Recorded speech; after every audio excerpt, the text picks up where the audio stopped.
All right, y'all. Lauren here from 𝐼𝐍𝐸𝐿Rose.com. This is part 2. Let's get started.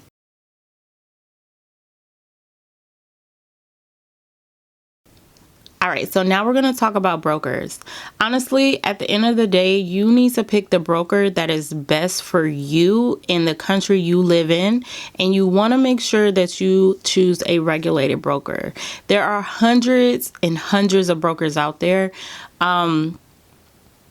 You just have to really do your research and see which one will be the best for you. Try them out on demo and go from there. I will list the brokers that I use, and if you want to check them out, they'll be in the description. So when picking a broker, these are some of the things that you need to think about: the spreads, commission, asset options, equity, margin, leverage, withdrawal, deposit options. That's the most important one. And if the broker is regulated. Commissions are basically what you pay the broker. Some brokers have low commissions, some brokers have high commissions. Okay. The asset options are basically the currency pairs that they allow you to trade on their platform. Some brokers don't have crypto, some brokers don't have stocks. So if you want to trade crypto and indices and stocks, then you might need more than one broker. Leverage. Now, leverage is how people get in trouble. So let me show you guys an example of what leverage, equity, and margin means. In our last video, we said that with $500, you can control a substantial amount of funds in the FX market. We're going to explain now how you can do that. Usually, if something costs 10,000 euro, you'll need to pay 10,000 euro for it. That's common sense. But in FX, you don't have to have the whole price of what you're buying. You only have to deposit enough money to cover possible losses. The deposit you put up is called margin. The broker then lets you trade a certain multiple of that margin. That frees up your money to put on more trades and allows you to make bigger returns relative to the amount invested. For example, let's say you want to buy $10,000 of Euro USD. You could, of course, deposit $10,000 and change it all into euros. But with margin trading, if you choose 1 to 10 leverage, you only have to put up 1/10 of the total amount as margin. That would be $1,000. 1 to 100 leverage means you only put up 1/100th or $100 of margin. And with 1 to 500 leverage, the most available, only $20. So with $20 margin, you can trade as if you had actually invested $10,000. The advantage to this is that you get a much higher return on your capital.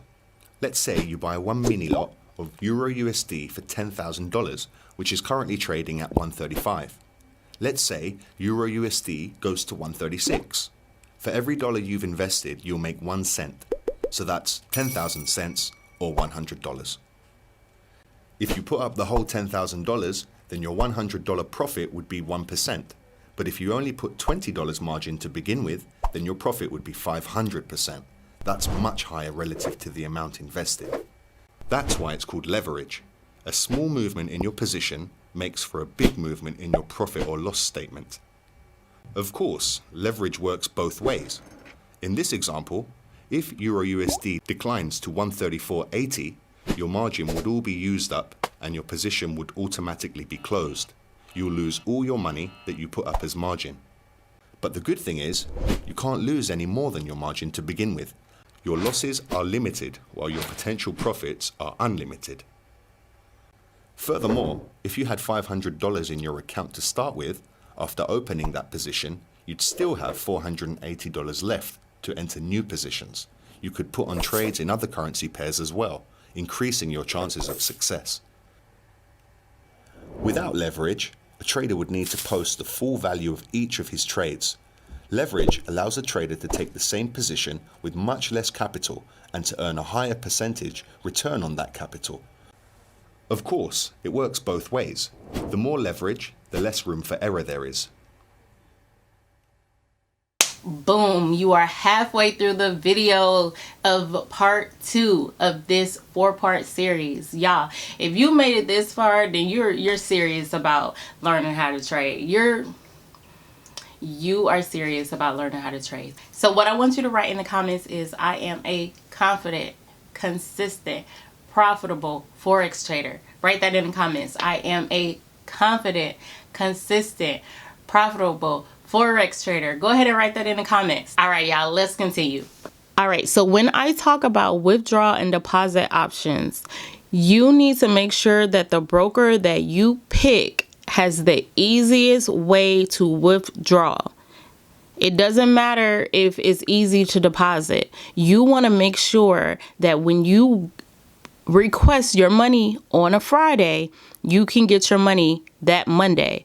Or if you request your money on a Monday, you can get it by Wednesday. So here are some trading styles. You can probably define your own trading style within maybe like a week or two of trading.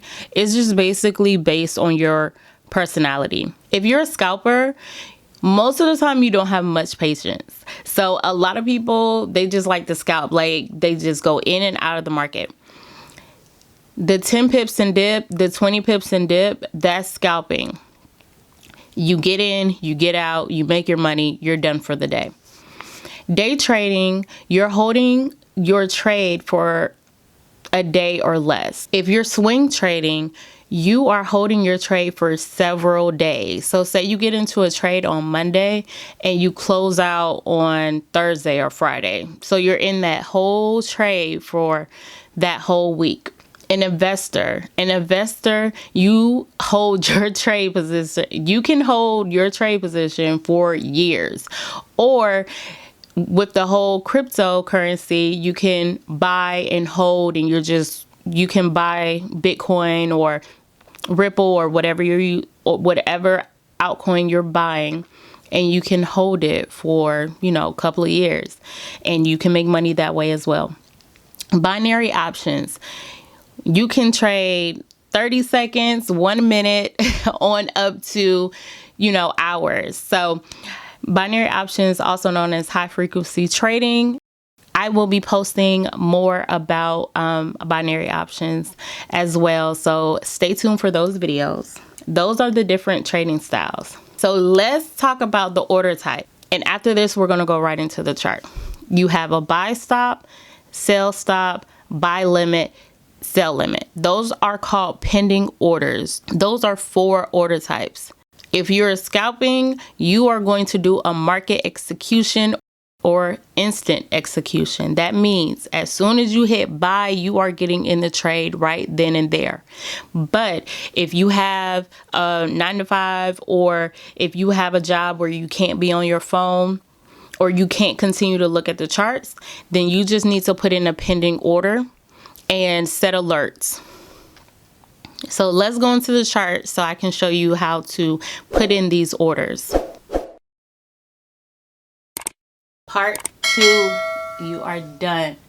Head over to part 3. Head over to part 3. You made it to the end. Thank you so much for watching.